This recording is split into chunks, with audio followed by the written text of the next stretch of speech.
Bonsoir à toutes les personnes et je vais commencer par un triste notice. Je dois les informer que Nelson Mandela est mort hier soir et Nelson Mandela a laissé un grand souvenir dans le cœur de toutes les personnes. Alors nous sommes allés à les funérailles de Nelson Mandela. L'Afrique du Sud en deuil. L'annonce, brève, a été faite jeudi soir.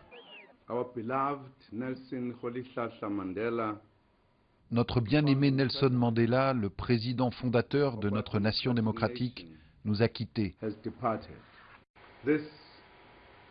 C'est le moment de notre plus profonde tristesse. Notre nation a perdu son plus grand fils. Le 18 juillet de 1918 a été un homme politique sud-africain. Il est décédé le 5 décembre de 2013 à Johannesburg à l'âge de 95 ans. La disparition inattendue du prix Nobel de la paix qu'il a gagné dans l'année 1993 a déclenché un important vague d'émotions en Afrique du Sud et dans le reste du monde. Alors, nous avons écouté les témoins de plusieurs personnes qui sont dans les funérailles de Nelson Mandela. Alors, nous savons. Hommage. Je suis née en 1994, alors je n'ai connu que la liberté. Pour moi, pour ma génération, c'est une icône, parce que même si nous ne l'avons pas vécu, nous connaissons l'histoire de son combat, et sans lui, nous ne serions pas libres aujourd'hui. C'est notre père, une icône. Il a laissé un héritage, et nous espérons suivre son exemple, et continuer à faire brûler la flamme de son héritage pour le reste du monde. Football. Hier soir, Zinedine Zidane a parlé sur les tirages du mondial de football. Alors, nous avons écouté ce qu'il a dit sur les tirages. Nous sommes. Ce que j'aimerais certainement pour l'équipe de France, en fait, c'est qu'ils aient d'entrée en fait un groupe difficile, pour ne pas avoir en fait à se dire qu'on va jouer des petites équipes. L'équipe de France va jouer contre les meilleurs. De toute façon dans cette Coupe du Monde pour aller le plus loin possible. Donc en fait ce qui serait bien c'est qu'ils aient un tirage peut-être difficile d'entrée pour qu'ils rentrent dans le vif du sujet.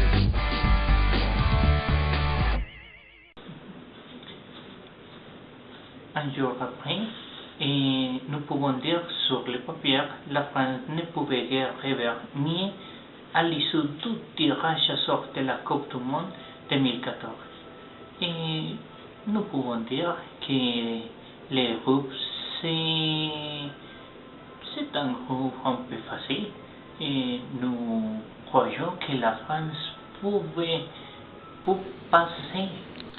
Après le tirage du mondial de football, nous pouvons voir que la France a un groupe très facile selon avis beaucoup de personnes, surtout les spécialistes dans ce thème.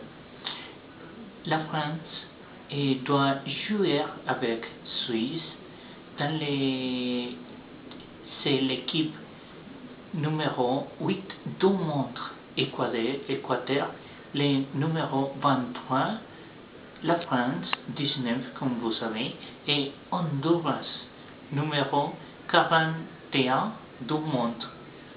Et le rival plus lourd, nous croyons que c'est la Suisse.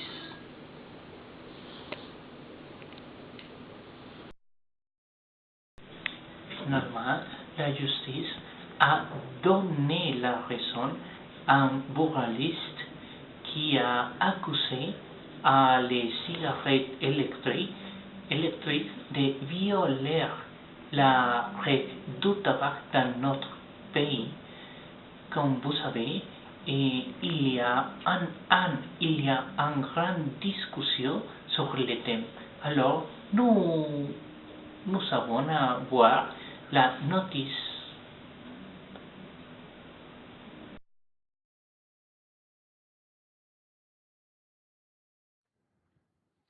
Pour ou contre la cigarette électronique? Le nouveau produit star des fumeurs est dans le viseur du gouvernement. La ministre de la Santé, Marisol Touraine, vient en effet d'annoncer l'ouverture d'une enquête sur ses effets. Et c'est vrai que pour l'instant, on ne sait pas grand-chose sur la nocivité de l'appareil, alors que dans le même temps, les ventes s'envolent et que presque tout est made in China. Lorraine Gublin, Pascal Caron. Ce fumeur consomme un paquet par jour de cigarettes, mais aujourd'hui, il vient goûter sa première cigarette électronique pour arrêter de fumer. Le modèle qui va vous correspondre. Et j'essaye de trouver le bon taux de nicotine qui va vous satisfaire. Comment vu quelqu'un qui fait Premier essai. Aussi, en respectant aussi bien les règles. C'est quand même impressionnant. Dans cette boutique, un fumeur peut choisir le parfum de sa cigarette. Une trentaine de goûts au choix. Surtout, il choisit le taux de nicotine qu'il veut inhaler à chaque bouffée. Dans ses flacons, le fameux liquide aspiré sous forme de vapeur. Pour ce fumeur, cette e-cigarette est un bon compromis. Quand on fait une soirée ensemble, entre amis, éviter de les polluer et moi de garder, on va dire, mon petit plaisir. Vendue dans des dizaines de boutiques en France, sans contrôle préalable, cette cigarette autorisée partout, même au restaurant, connaît un franc succès. D'après les fabricants, 500 000 Français l'utiliseraient régulièrement.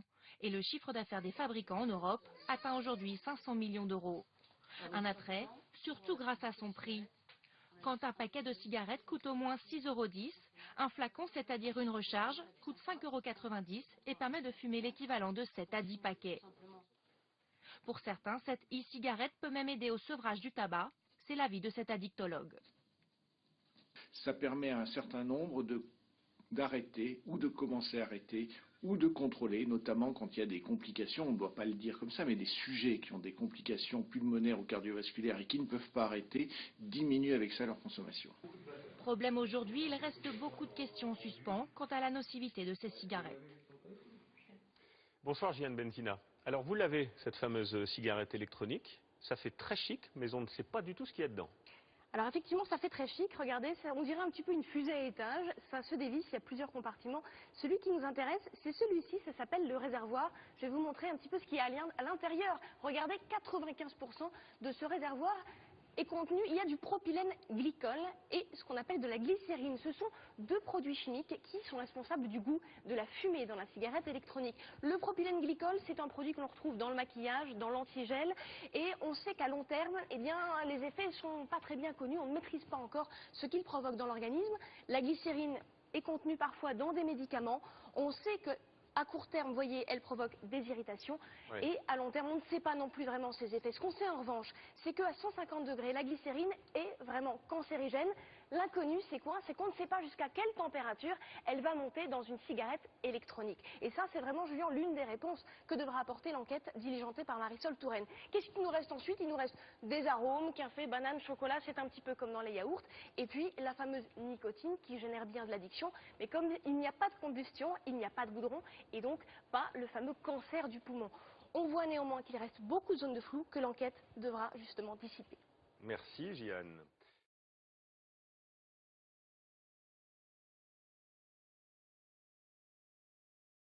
Alors, depuis de voir que la cigarette électronique c'est très dangereux, alors je les souhaite un bon soir. À demain.